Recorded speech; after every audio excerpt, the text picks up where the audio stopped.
The thoughts, opinions, and general overall shades thrown on High at 9 News are those of the individual speakers and not those of High at 9 News, its audience, or its advertisers. The statements made do not constitute medical, legal, or financial advice, and for advice tailored to your specific situation, please consult with a licensed professional.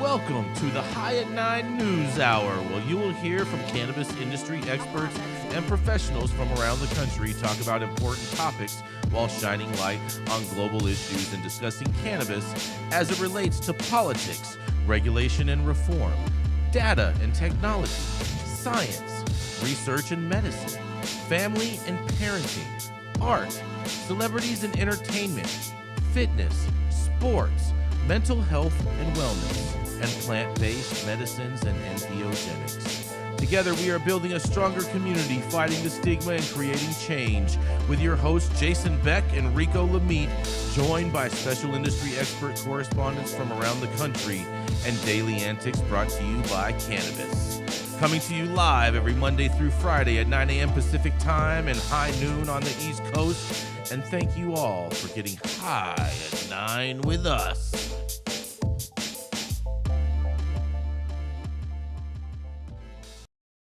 Oh, yeah. Good morning, everybody. Happy Monday. That's right. It is Monday, the most important day of the week. And today is Monday, October 9th, and today is National Leif Erikson Day, National Pro-Life Cupcake Day, National Moldy Cheese Day, National Online Banking Day. Here's for you, Matthew, National Kick Butt Day, and Pandas Awareness Day, Native American Day, and it is also Columbus Day. That's right. Thank you for joining us and getting high at 9 with us. It's also high noon on the East Coast, and please remember to like, share, and subscribe to us on all social media platforms. Use that fancy little QR code right there in the top-hand corner of your screen to see where we live on the internet. We're live every Monday through Friday on YouTube, and we're also streaming live on Twitch, Twitter, Facebook, and Rumble. So welcome to everyone joining us from those platforms as well. But man, lots of shit going on today. I'm just gonna kick it off real quick because there is just so much going on out there in the streets today and in the world. But and Gretchen, just for you, I tried this new software that summarizes the articles. Okay. So I'm trying it. This is my first time trying it. You tell me what you think, okay? A Lompoc cannabis lab averts a shutdown for now. Central Coast has been manufacturing cannabis products in Lompoc without the required permits and best available control technology for controlling air pollution. Arlen Garnett asked the Air Pollution Control District Hearing Board for an abatement order against Central Coast, which would have shut down the Lompoc lab immediately. Central Coast staff staved off a shutdown by submitting the final components for a complete permit application for the district. The hearing board agreed to a 60-day extension and postponed the abatement hearing to December 6th. Wednesday's hearing was the first in the county to consider shutting down a cannabis operation because of alleged violations of clean air rules. The district council told the board that the Central Coast had made progress in the last couple of weeks and that they plan to make more progress in the next 60 days. Central Coast plans to flare off emissions from the solvents it uses in manufacturing, effectively turbo boosting its pollution control systems. The flare could take about 7 months to build and ship from Italy.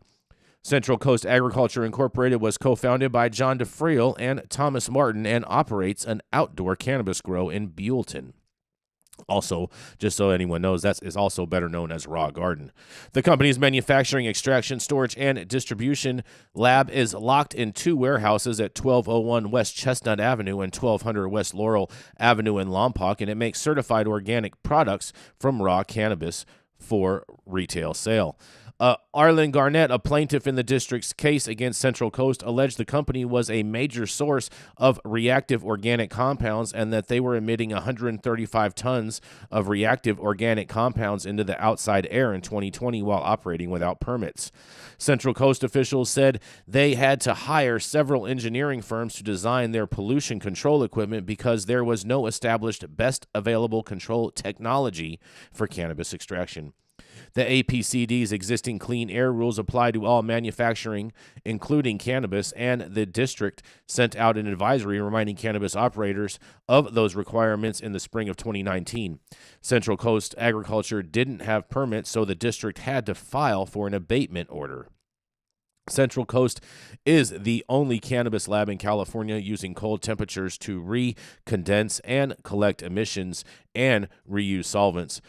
The flare that the Central Coast plans to order from Italy will clean up a residual amount of emissions as a backup using the emissions themselves as a combustion source, and Central Coast has not expanded in the past 2 years and has lost tens of millions of dollars because of low prices and a booming black market in cannabis.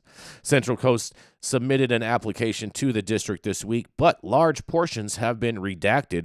Only district officials can review that information, and the hearing board was surprised by the amount of redaction in the company's materials given the risk of exposure to workers and the public, and Central Coast has been using highly polluting diesel generators as a primary source of power for nearly a year.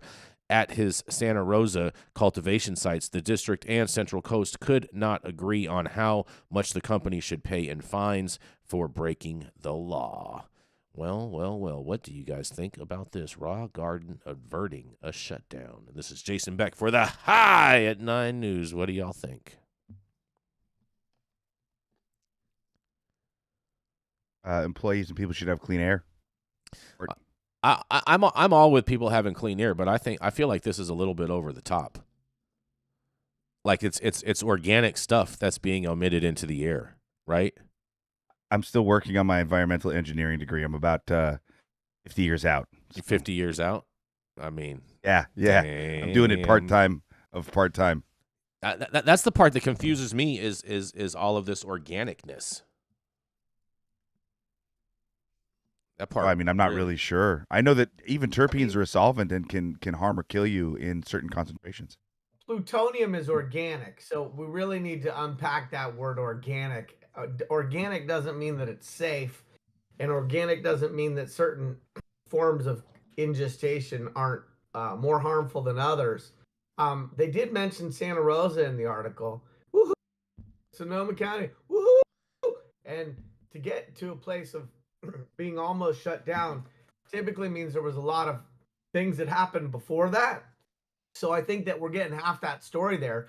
Typically, especially with all the tax revenue off these businesses, most of these local regulators are not trying to shut businesses down, especially when they've already stood up the permits and those people are already operating. So I would just venture to guess that there is a backstory that probably did not include prompt compliance and communication, and that the shutdown or the threat of a shutdown was an escalation, potentially because of a lack of operator cooperation. But I'm just saying.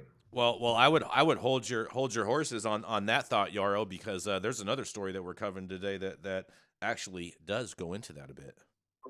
It's horse singular. I only have one horse, and I try not to hold it while we're recording. Fair enough. Fair enough.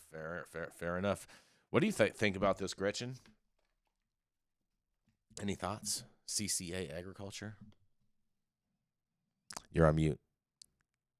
I said I was going to agree with Yarrow until I heard the horse comment. I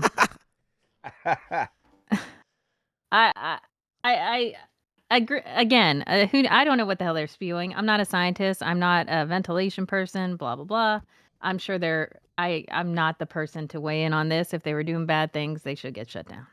I mean, I don't think that they're necessarily doing bad things. It says it's all organic. And you know the saying, if it's organic, don't panic.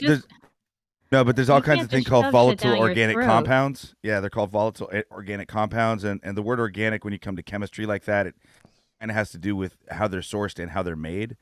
There's all kinds of VOCs, volatile organic compounds, that off gas from spray paint stuff that are really harmful. Just because they use the word organic doesn't mean it's good for you. So you're telling me Right. that volatile organics is not an oxymoron? You're an oxymoron. Volatile means it's got a low flash point. It means that it will vaporize and or ignite at a very low point. And Jason, you should be able to relate. You have a low flash point. I've seen you get upset, and You've really, never to seen be me fair, upset. Gretchen, you said that you're not a ventilation expert, but you come on here every day and vent. So I think you're very qualified. I would agree with that, Yarrow. That's a cute one, Yarrow. I would agree with that. And, all right. Yep. Speaking of venting, next. Yeah, I was about to. I'm getting there, Gretchen. I'm getting there. All right. All this love Lower for New York usual. you got going on today. Coming up next, she's the founder of Panoptic Strategies and a lover of all things New York, especially their flawed cannabis program.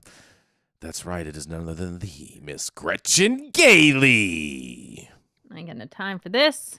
But my headline is Justice Department defends gun ban for medical marijuana patients in oral arguments before federal appeals court. A federal appeals court heard oral arguments on Thursday in a case concerning the constitutionality of the federal ban keeping medical marijuana patients from purchasing or possessing firearms. A 3-judge panel of the U.S. Court of Appeals for the 11th Circuit listened and asked questions as attorneys for Florida medical cannabis patients and the Justice Department argued their sides of the case, which have been fleshed out in multiple briefings over the course of more than a year. Will Hall, who is representing the plaintiffs, said in his opening remarks that there are 2 main considerations at hand that demonstrate the unconstitutionality of the federal ban. Multiple courts outside of the 11th Circuit have already determined that the prohibition is unconstitutional. Hall's first argument was that regardless of the legality of cannabis use, precedent holds that simply committing a crime on its own does not inherently exclude people from their Second Amendment rights. The second is that the Supreme Court has created a new threshold for gun restrictions that renders them unconstitutional if there is not a historical analog consistent with the amendment's original 1791 ratification. Banning people who use medical cannabis is inconsistent with that historical context, Hall contended. The Justice Department attorney recognized that there were not widespread illegal drugs at the founding. It's not something that happened until the turn of the 20th century, but he argued that early laws restricting gun rights over drunkenness and mental illness represent historical analogs that are consistent with the purpose and intent of the federal gun ban for people who consume cannabis regularly. In a prior briefing, it was undisputed that the conduct the plaintiffs wish to engage in is a violation of federal law, and obviously it has been for over 50 years, according to the DOJ. I think it's also significant that we're talking about a violation not just of the law, but a violation that involves the use of intoxicating substances. It's undisputed here that those substances involve the impairment of cognition, judgment, and other skills that are essential to the safe handling of firearms. There were also discussion of what constitutes a law-abiding citizen whose Second Amendment rights are protected.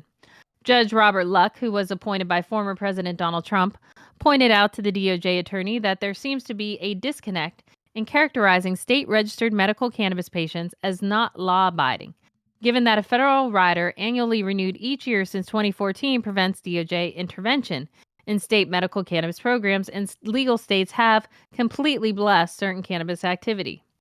How can we say that they're not law-abiding under that legal infrastructure that exists as it does right now? The government's attorney downplayed the significance of the appropriations rider, stating that it's geographically and temporarily limited. But Luck said, it just seems to be hard to say someone's not law-abiding where they are abiding by the law of their state with the imprimatur of the federal government, that we're not going to prosecute you for right now until we decide to change our mind about that. And the rider has been renewed not just one time, but has been reaffirmed constantly by the federal government. There seemed to be mutual agreement among the judges and parties that one factor that could help inform a ruling is a separate upcoming Supreme Court case, United States versus Rahimi, that concerns whether a person with a domestic violence injunction against them can be summarily disarmed. A federal circuit court ruled that they cannot, and the case is now set for initial oral arguments in the Supreme Court in November.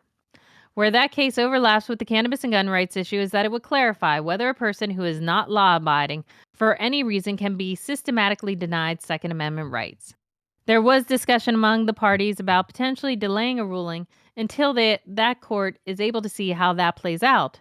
But that hasn't been decided yet, and the timing for next steps is currently unclear. I thought it went overall in that obviously we had a panel that was well prepared, very engaged, and very interested in the topic. Hall told Marijuana Moment. Judges were definitely grappling with a lot of questions that other courts have as well. Open questions that have been left out by the Supreme Court cases in this area. Very fair and reasonable questions and things that the court probably will look for more guidance from the Supreme Court. I think this was, it sounds like by all accounts that they felt they got a fair hearing from the judges in this case. Overall, I do think that the courts will eventually find that it is unconstitutional to deny people their gun rights based on being a medical marijuana patient. But this still has a ways to go. This Gretchen for High 9 News. Man, man, oh man, oh man! I can't believe that they can actually really make these types of judgments and impose on people's rights in this way.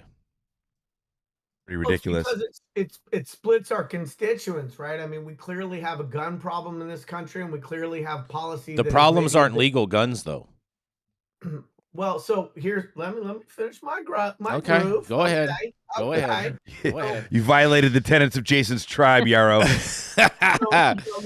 There's no doubt that probably 18 to 25-year-old, mostly young men, probably shouldn't be accessing 30-round clips in AR-15s. Right? Why not? So Word. This splits. Word. This splits the constituents because we clearly need some gun reform, right? And on the other hand, open carry was pioneered in the late 60s by the Black Panthers in California, not by a Tea Party in the 2000s in Texas.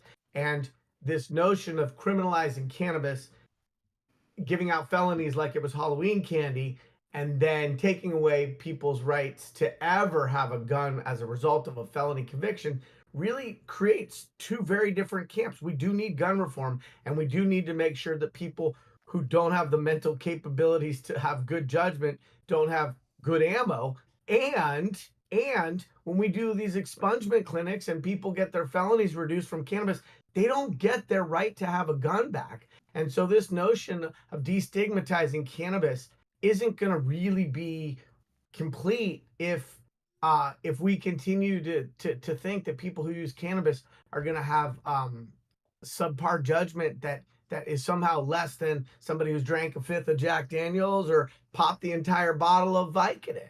Mm-hmm. I don't know.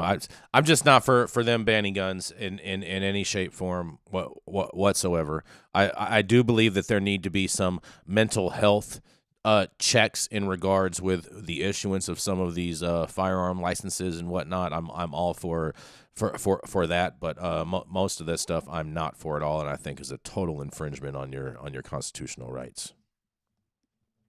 Well, go ahead. Let's get into the dependency clause if we want to go super geeky. All I know is that I'm probably not the only parent who has Googled bulletproof school backpacks for their young children. And so clearly we have a problem that other countries don't, and we're going to need to come up with a solution that other countries I think don't that's have. that again, Yarrow, I think a lot of that has to do with mental health.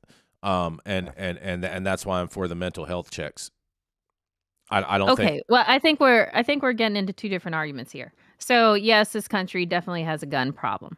However, to say that someone is being impaired by cannabis and that is why they should not be able to use it is ridiculous. Yes. Plenty of people are on prescription drugs. Plenty of people drink. I mean, there's so many other legal substances that people can ingest and not lose their rights. So to suggest this is ridiculous. And I think that's why the constitutionality or unconstitutionality will be upheld or overturned or whatever you want to say. How long do you think it'll take for it to make its way through the court system to get appealed, Gretchen? I mean, I think it'll be interesting. I mean, Rahimi's going to get heard in November. I think if they say that this guy who has domestic violence on his record doesn't get to get his guns taken away, I don't see how you make the argument that these people are unlaw abiding. And I think it's an interesting argument to suggest that because of Rohrabacher, Farr, Blumenauer, McClintock, whatever the heck thing is now, that the government has continually given approval and voted this thing through, that shows their approval of medical programs. I think that's a And valid so, argument. thus, it's not really legal. Yeah, they're not I don't know why I can't speak this morning. They are not criminals. These aren't people who are not law-abiding. And what's your definition of law-abiding? Exactly. These people are following their state laws. They're doing what they're supposed to. The government's picking and choosing which laws that they think they're not abiding by. That is true. This administration is pretty good at that, picking and choosing. And it's very Minority Report, this notion that because a future crime could occur, we're going to interfere with your current rights. I agree with that. I agree with you on that one, Jarl. People always worried about what's going to happen instead of worrying about what is actually happening. I'm with that. All right. We're gonna keep this train moving. Gretchen, that was a fantastic story. Thank you. Oh, so you're much. welcome. We No appreciate problem. you. We appreciate you I'm so sure you much, do. Gretchen. Mm-hmm. So Love when mom and dad much. get along. He's trying not to pay his bills. That's what he's trying to do. He's You're trying to so- butter me up, St. Germain. I ain't falling for it. Just so silly. So Next. silly. All right, coming up next. That's right. He is the immortal wizard and the Count himself, who has traveled and walked along the roads for millions of years, but all of a sudden has ended up here. That's right. It is the Count himself, Mr. Mathieu St Germain. Thanks, Brother Jason. Happy Monday, everybody. And I've got a crazy one. This is just out of the blue, right? Sprawling cannabis campus. A lot of people already know who this is. Closed by Sacramento officials. Here's why and who is suing over it. The city of Sacramento has temporarily shut down a large cannabis manufacturing facility. Swiftly, promptly, it's happening to all of us, prompting an explosive council meeting and a lawsuit. On October 2nd, officials ordered the closure of Natura, located on Elder Creek Road near Power Inn Road, citing fire code violations and make the buildings unsafe for its 450 employees. The decision prompted over 40 workers to come to last Tuesday's city council meeting. Several were near tears as they begged for the council to overrule the building inspector's decision so they could pay their rent and feed their families. I believe my company is wrongfully under assault, Michael Hicks, an employee, told the council. My job and the job of hundreds of others are in jeopardy now. Mayor Daryl Steinberger urged CEO and co-founder Ori Baton to urgently spend money for the construction, citing a Wall Street Journal article that said Baton had recently listed his Los Angeles home for $38 million. I don't begrudge anybody's wealth, Steinberg said, but I would suggest to you that you hire people to do double, triple, quadruple overtime to get this work done in collaboration with the building inspector and fire inspector and get these folks back to work as quickly as possible, or you pay your employees while this work gets done. Comment prompted Baton to jump up from his chair and shout from the audience, causing the council to adjourn the meeting early as dozens of employees filed out disappointed. The temporary closure could result in the facility closing for good because, once they get off that treadmill of making any money, they could find themselves too far behind, said Craig Powell, who is the Natura senior vice president. The company Thursday sued the city in Sacramento Superior Court, claiming the city violated the company's constitutional rights. It asked for the judge for an order to let the city keep the business open until this is solved. And what they're saying is when Natura opened in 2020, the city repeatedly extended the amount of time to complete the construction, taking the COVID pandemic into account, as well as other factors. And Lee, who is the fire marshal for Sacramento, said that fire suppression and protection equipment was missing in multiple buildings on campus. It was not specific, but typically that equipment can include sprinkler systems, and these sprinkler systems can cost upwards of hundreds of thousands to millions of dollars to install. I've got a story about that for later. Natura has a 200,000 square foot facility. They're vertically integrated. They have an immersive showroom, and they make a lot of products for other people. As a private company, they don't disclose any financial figures. And there's going to be some follow-up meetings at the city council if anybody feels like they want to show up and discuss this in either direction. And for me, this is a bummer that some locals are being fired. At the same time, it's kind of a win for the industry because Natura has just been pumping out crap since they've been up and functional. And it's just another story of one of these folks who came from out of the industry, had a solar company that was, funded by his mom and dad. He sold that for $50 million. And all of a sudden he's going to come in and reset and reframe the cannabis industry. And it's so funny how we see time and again these folks from other industries who are used to playing fast and loose get into our industry and really hit the wall due to stigmatization and the regulatory nature of cannabis. I could go on at length about this, but I'm really excited for a discussion. So, Yarrow, Jason, Gretchen. So the status as of now is the facility has been closed by the city. Am I correct on that? Facility is closed and not deemed to be safely inhabitable. Did they red tag it? Yes. So the building has been red tagged. That means that they cannot enter or exit the premises. Oh, you gotta wait until the red tag exit. turns slightly translucent to know that it's ready to pull off, and then you can go into the building. I mean, look, here's the thing, guys and gals.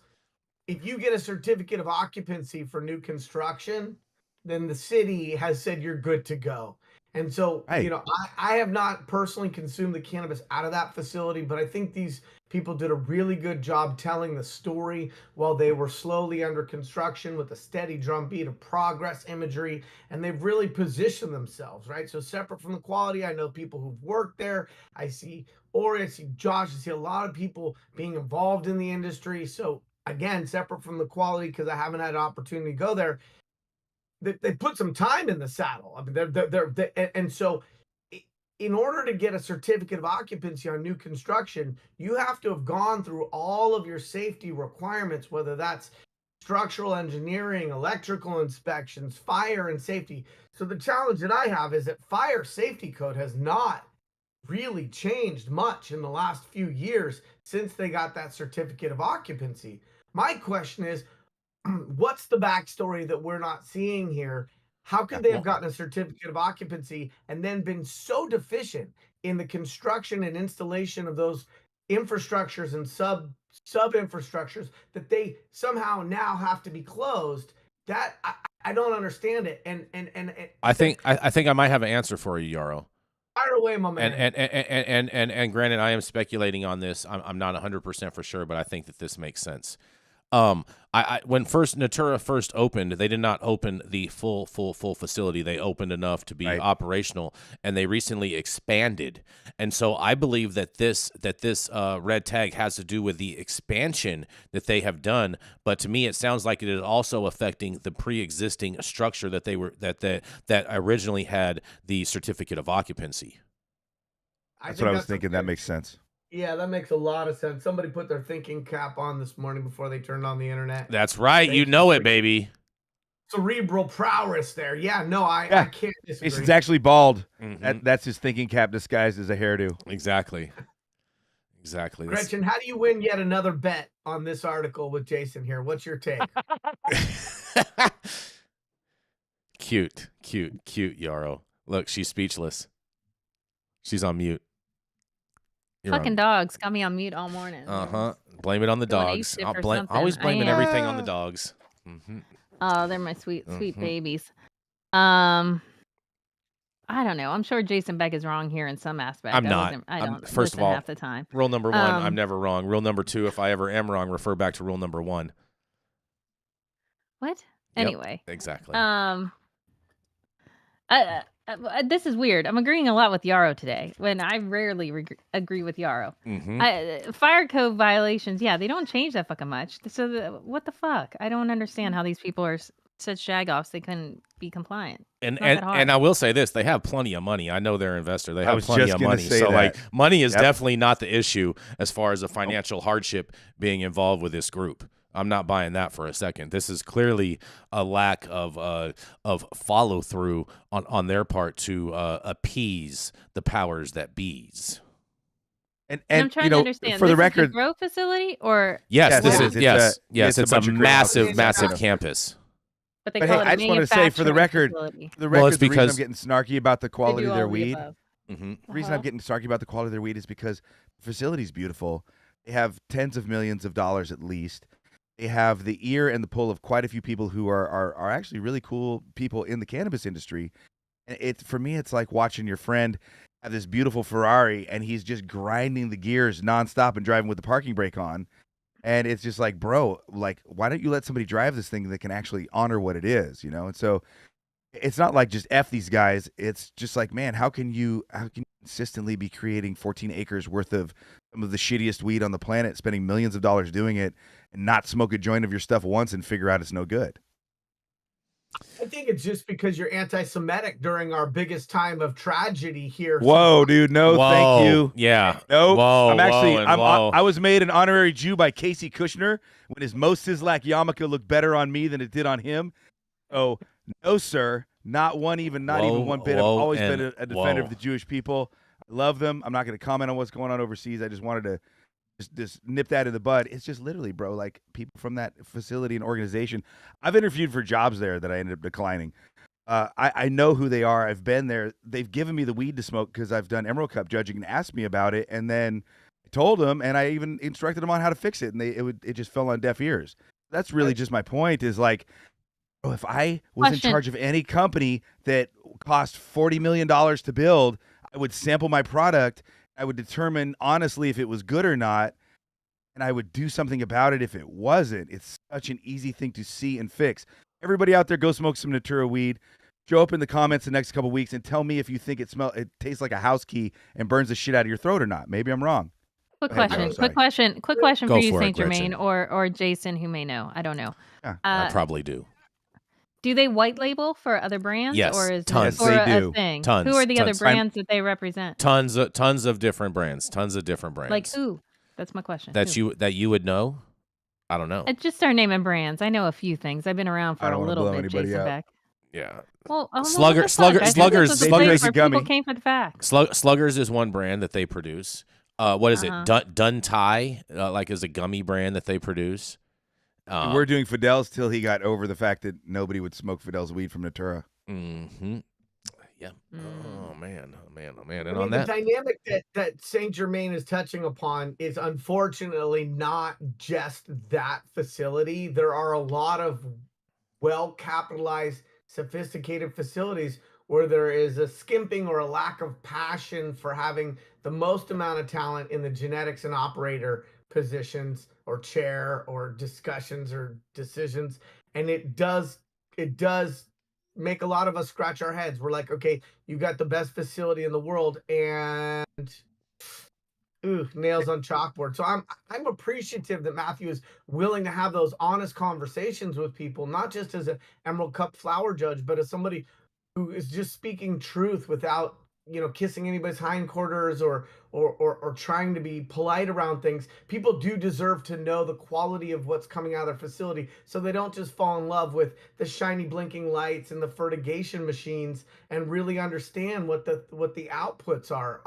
And again, I don't think that this is the only facility that might suffer from that. But Mathieu, you do the industry a service when you say those things, albeit ideally with a little solution and gently positioned. But you're right. I offered Ori solutions. He didn't want to hear it. He just did this. Instead, he's like, no, my facility is worth $40 million. You're an idiot. Thank you. Do you think that there are... It's like, dude, imagine if I put $10 million into a chair factory and I gave you guys each one of my chairs and like the feedback was, bro, I've got splinters in my ass from your chair. And I was like, that's cool. My leg broke. More of these chairs, you guys. My leg broke in my chair. Like, yeah, exactly. And it's like, take the direct feedback, sample your product that you're so proud of that you spent tens of millions of dollars on, realize it's not good, do something about it. And the thing for me, Arrow especially, and thank you, it's like when people grow harsh unsmokable weed, they drive everybody to the gummy lane. And as an old school drug-loving degenerate, I find that there's actually a lot of sensuality and immersive love in cannabis flower, in smelling well-dried flower, in feeling it with your fingers to feel, is it dry, is it wet, what is the cure state, and breaking it apart, and seeing the iridescent hearing that crack of the stem. Okay, sunlight. Okay. Not that I don't love this, but time out, St. Germain. Can I ask you a question? 1 second. I'm going to finish my thought. Too much. Because of this, I just want people to have good smoking weed so they get off the gummies. Yes, Gretchen. Yes, sir. So here's my question. Do you think it is not possible then to produce cannabis on a mass scale like this? Totally is. It totally is. It's 100% possible. Then what are they not doing right? They're using abundance of hydrofertilizer. They're not flushing enough. They're drying too fast, and they could. I don't know the exact fertilizers they're using, but it's mainly an overabundance of fertilizer. too much crop steering without enough flushing either at the end of the day or weekly.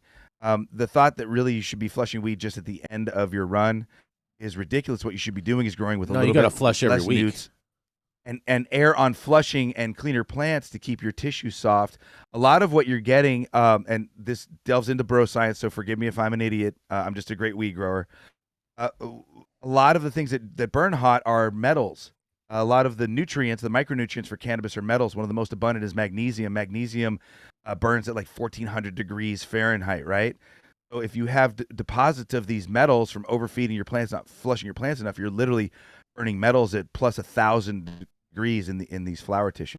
And Gretchen, I don't like to keep my tissue soft. You know how I roll. But what I would say is that there's a constant challenge between scale and quality. It's like, how do you Michelin star a buffet? There is always this challenge between scale and quality. It never goes away. It is still dependent upon that particular round of cultivation. There will never be a complete technology solution that allows somebody to sit from 1,000 miles away and just operate facilities from an iPad.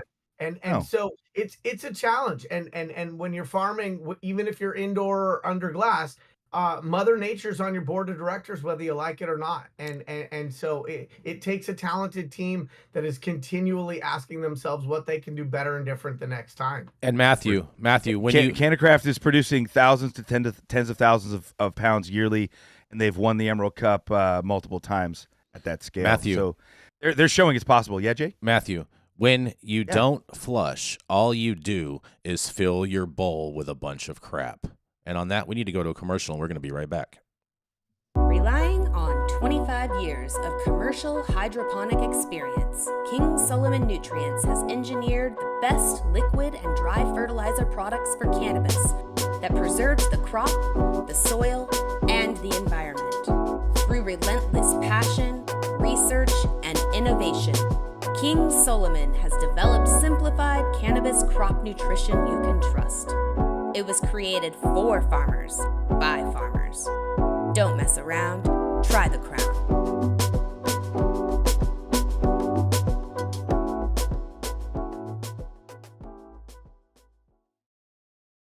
Stop whatever you're doing. Make sure you hit that like button. Make sure you subscribe to the channel if you have not subscribed already. And you can check out all the articles that we cover on today's show at our website at www.highat9news.com. You can go there, check it out, write a little thoughts, and share. Let us know what you think about all of this.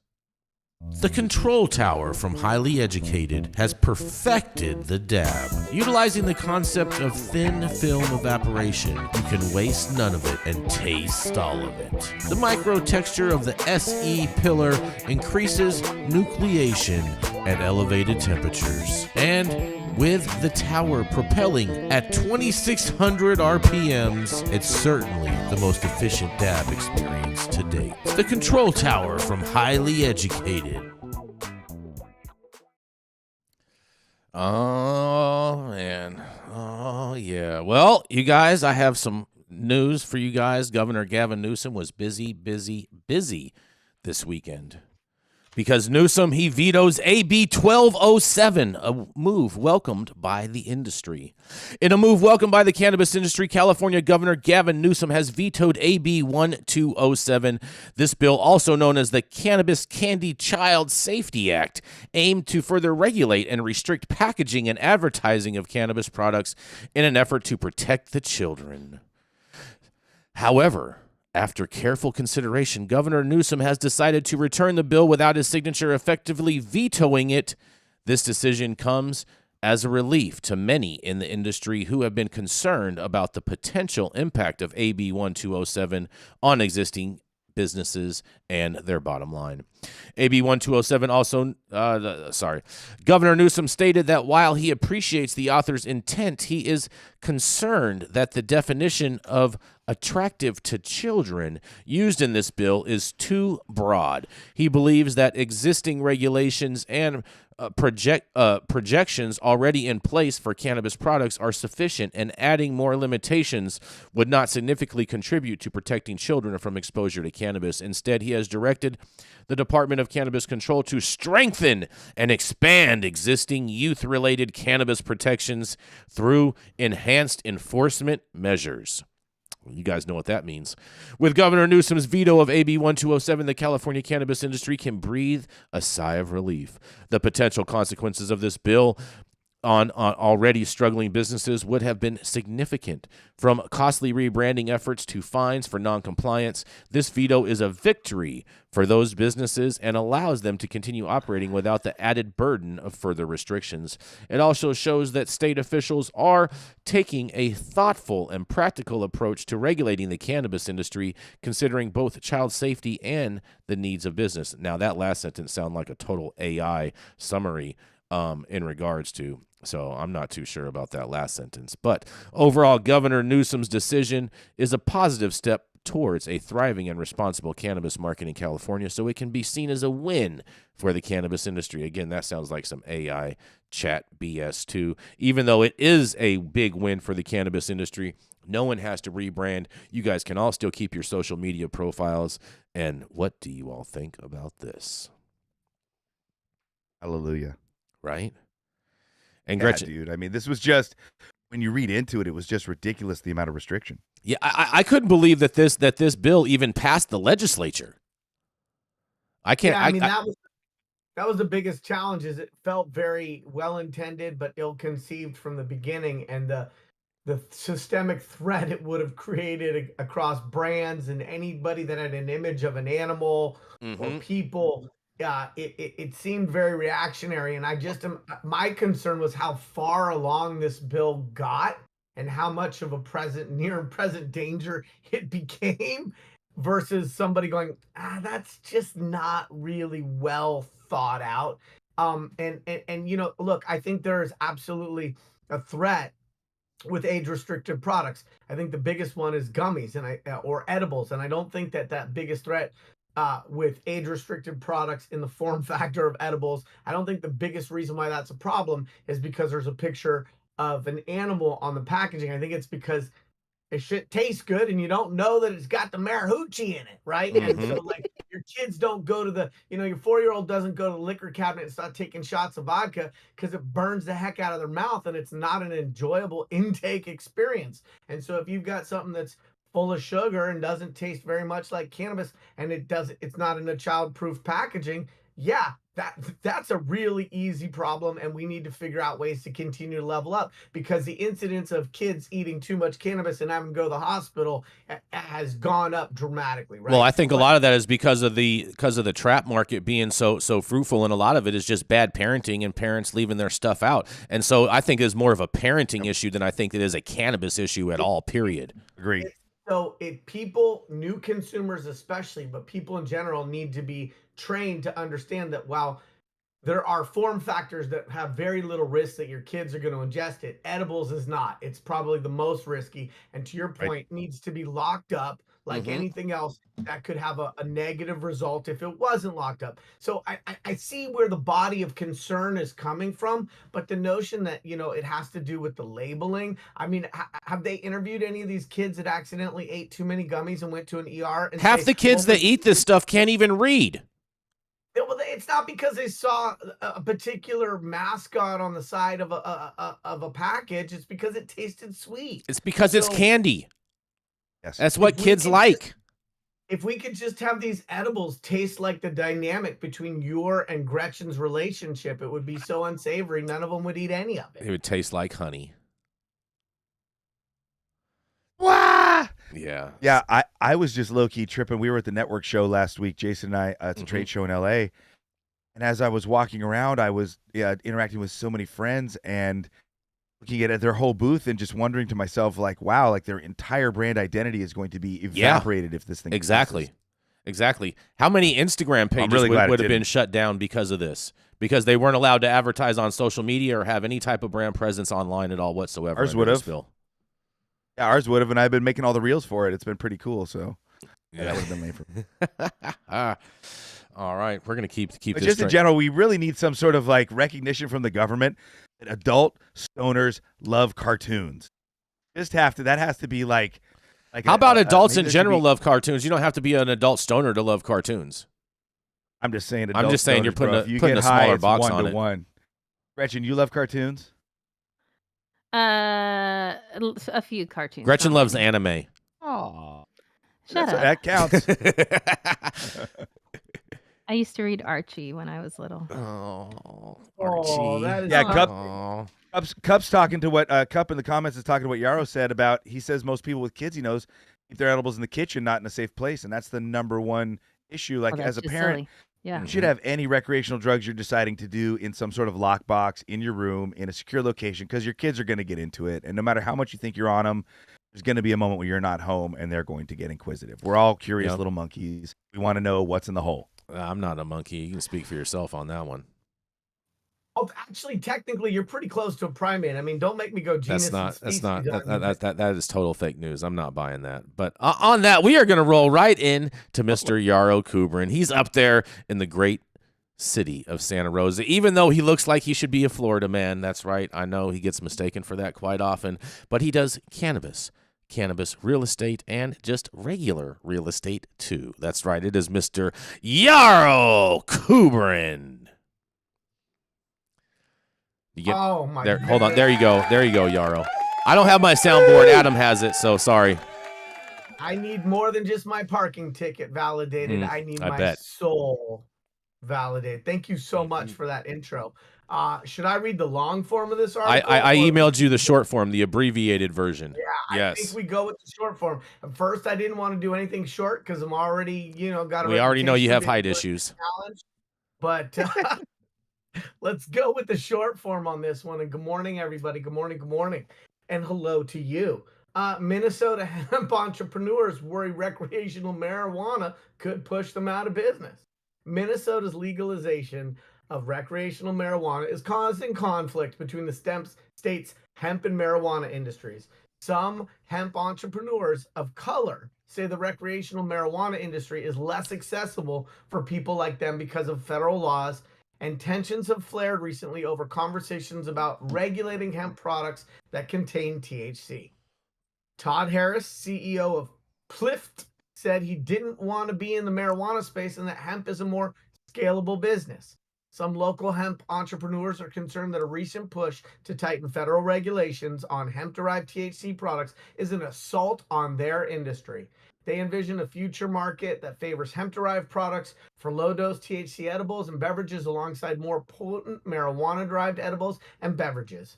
Minnesota's path to marijuana legalization is unique because the state's first legalized low-dose THC products in 2022, and then it legalized marijuana earlier this year, and the state plans to roll out a tiered licensing system for marijuana entrepreneurs.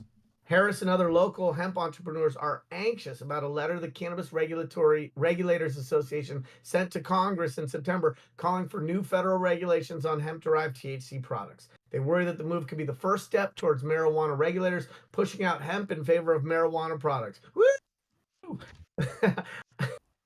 The letter calls on Congress to create a federal regulator for hemp-derived cannabinoids in its next farm bill. The letter to Congress from marijuana regulators calls for a new definition of hemp-derived cannabinoid products, which has Harris and Stephen Brown concerned about the future of Minnesota's hemp industry. The marijuana regulators maintain they are trying to destroy the hemp.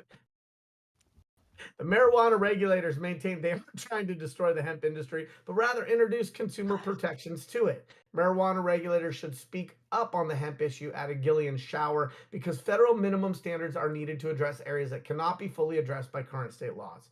Harris and Brown both say they spend considerable amounts of money to ensure their products are safe and effective. Contradictory local and federal laws about marijuana make it a hard business to succeed in, Harris said. Entrepreneurs of color often don't have as much access to capital as white entrepreneurs to start and maintain a business.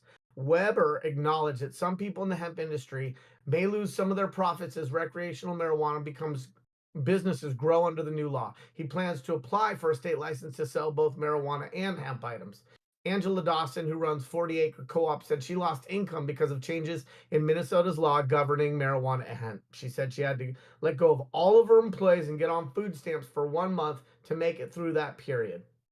Cannabis Regulators Association's letter to Congress asked lawmakers to establish clear definitions between marijuana and hemp seeds. Dawson said this is worrisome because the hemp farmers need to experiment with all kinds of seeds to figure out how to successfully grow hemp on their soil. This is Yarrow Kubrin, High at 9 News, Monday morning. What do you guys think?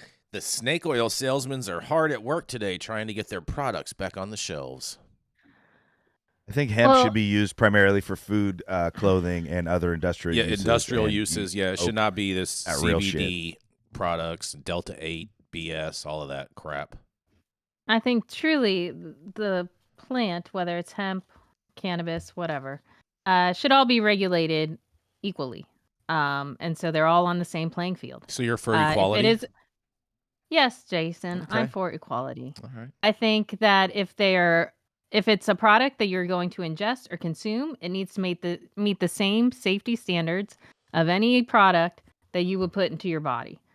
So whether it's hemp or cannabis, yes, they should all have to follow the same damn rules. If it is going to be used strictly as an agricultural product for clothing or whatever, yada yada. I mean, it's a plant. Fucking let's start regulating this thing like the commodity and the agricultural product that it is. I agree with you on that part, Gretchen, without a doubt. And then you wouldn't have these issues between hemp versus cannabis. Exactly. Yeah. I mean, the Controlled Substance Act got it right. It's all defined as cannabis sativa L there. I don't understand why all these regulators can't get it through their heads that it's all the same plant. What matters is the final product. I agree. The final product and the actual processes that go through to make that final product. Yes. For once, we agree, Jason Beck. What the fuck? Let's call it a quit. There's like this awkward we might as well just end the show early. No, we can't. Neither of us is used to that. 10 minutes. Let's go. Anymore. No dissent. No back and forth. Forget it. We're gonna leave early today. No. I mean, look. Nice try. I agree too. Good day. Good day. Is it a holiday? It is a holiday. Yes, it is a holiday. Yes, it's Columbus Day. What does that mean? I thought it was National Dads with Donuts Day, and as soon as this thing wraps, I'm gonna go, eat a bunch of eclairs and stuff. I mean, what's your go-to donut there, Yarrow? Actually, I'm Jewish, so it's a bagel. In solidarity with Israel. Oh boy. I think the challenge here is that, is saying, like, it's a really slippery slope to say that the lower barrier to entry in hemp favors people of color because of the barriers to entry in regulated cannabis. And that's a true statement. That is a slippery slope. It's a slippery slope because it's out of context, right? And the context is around consumer product safety, right? And so we should be able to solve for that issue, which is a real issue around the lack of diversity within regulated cannabis, as well as the barriers to entry in terms of the capital. Like, that is an issue, and we're not going to be able to unpack that on this show, and this isn't the article for it. However, to have hemp-derived intoxicating cannabinoids that are not regulated in the same way that intoxicating cannabinoids are that come from cannabis is a broken system. And I just don't see why it sounds a little whiny for these hemp farmers, because we're like behind the curve on actually regulating cannabinoids irrespective of which plant they came from.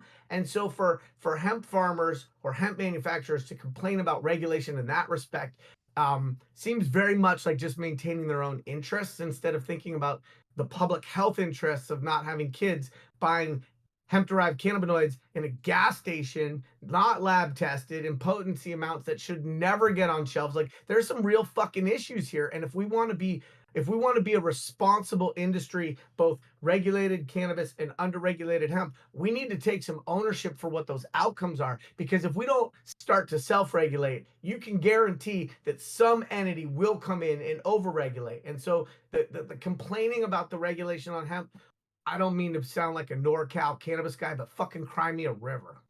Oh boy. Oh boy. Well, on that, I'm going to move to our last story in the sake of time, and just for Gretchen's size. And this is some super, super, super important news, you guys. Remember, I told you earlier, Matthew, I told you the governor was busy over the weekend. He was doing all kinds of stuff. And I'll tell you what else he did that really kind of screwed us all. Are you ready for this one? That's right, because we're going to leave you guys with a getting screwed story. Governor Newsom vetoes Amsterdam-style cannabis cafes for California. A bill to allow Amsterdam-style cannabis cafes in California has been vetoed by Governor Gavin Newsom, according to Assemblyman Matt Haney, who authored the legislation. Assembly Bill 374 passed the Assembly with a 66-9 vote last month after previously being approved by the state Senate. The legislation would have allowed local jurisdictions to authorize cannabis retailers to prepare and serve non-cannabis food and beverages and to sell tickets to live performances. Newsom said he had vetoed the bill out of concern that the bill was written, how the bill was written could undermine the state's smoke-free workplace protections. But that he did appreciate, in quotation marks, that cannabis business owners need to create more revenue streams.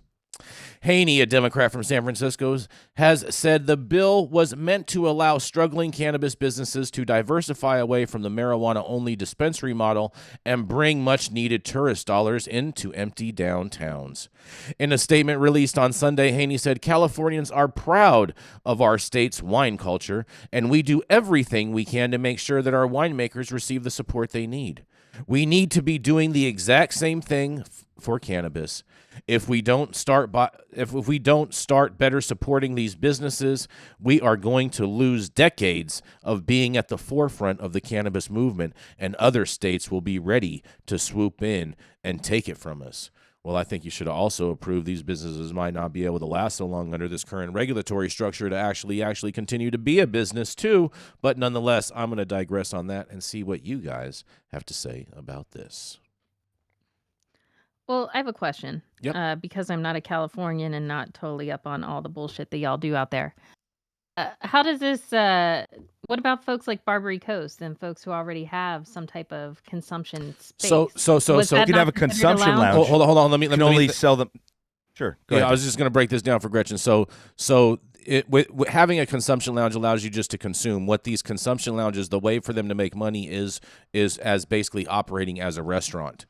And so I got it. Okay, and so this this law bill was just to add the restaurant stuff. This was to allow coffee, so that pastries. Yes, so that way they could sell food, they could sell tickets to events that they're going to have at their consumption lounge, all of that type of stuff. So he wasn't outlawing consumption lounges. He's outlawing the extras that people could have added to their lounge. No. Well, this is the whole thing. Is the reason that he said that he vetoed the bill is because he believes that it would impact the state's non-smoking indoors laws. Now, the whole thing about it is that we already have consumption lounges where people smoke indoors, and those exemptions have already been written in regards to. So to me, I feel as though some lawyer got into his ear and told him to veto this, and I think that this law is actually this smoking indoors law is probably very challengeable by some type of lawyers, and I think that's why they didn't want it, because it would have weakened that law's position.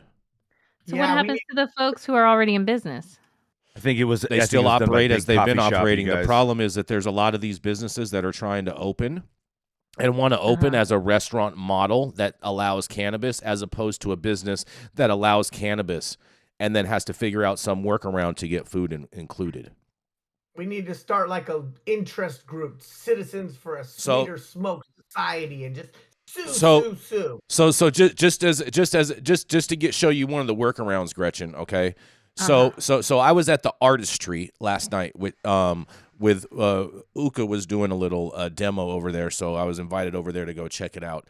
And there you can order food, but the food comes from a restaurant that's around the corner, and then the food I've been in those joints. Gets brought up to you. Now, why this business can't actually just employ their own kitchen and create their own staff and have it operate as a restaurant is just beyond me, and this bill would have allowed for them to be able to do that. Right.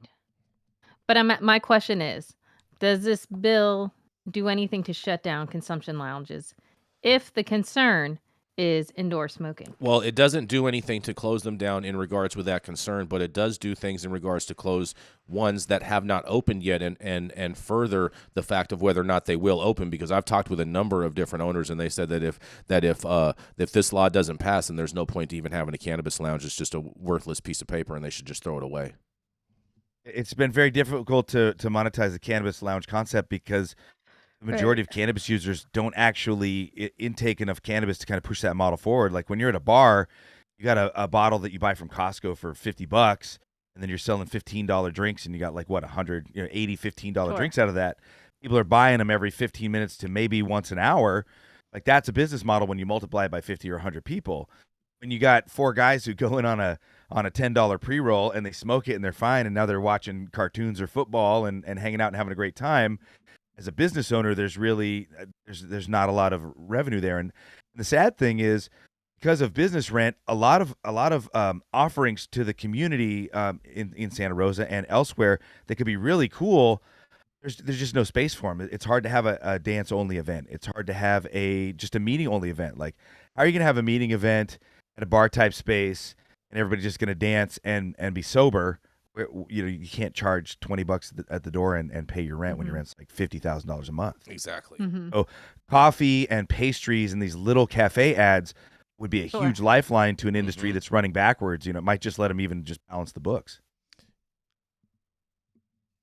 I hate to say this, but I could not have said it better than what Mathieu St Germain just said.